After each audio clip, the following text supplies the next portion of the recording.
Hello everyone, আজ আমি আলু চিপসের রেসিপি করে দেখাবো।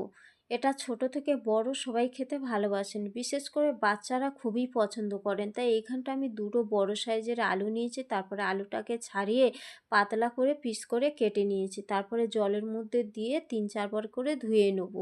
ধোয়ার পরে এবারে একটা পাত্রে তুলে নেব। তারপরে ভালো মতন জল ঝরিয়ে একটা পরিষ্কার কাপড়ে ঢেলে নিয়ে ভালো করে উল্টে পাল্টে মুছে নেব।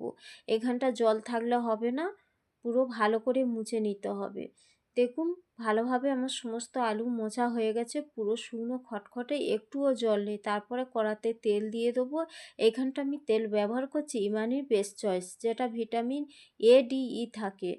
তেল গরম হয়ে গেছে, তারপরে আলু দিয়ে ভালো করে ভেজে নেব।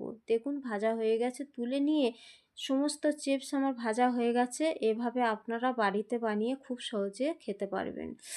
এর মধ্যে কিছু মশলা মেশাবো, লবণ, লঙ্কার গুঁড়ো আর গোলমরিচ দিয়ে ভালো করে হাত দিয়ে মিশিয়ে নেব। দেখুন পুরো মুচমুচে কত সুন্দর হয়েছে, খুব সহজে ভেঙে যাচ্ছে। বন্ধুরা, আজকের আমি খেয়ে দেখাবো না, আজকের কুষাণ চিপস খেয়ে দেখাবে। কুষাণ আরো ধরো।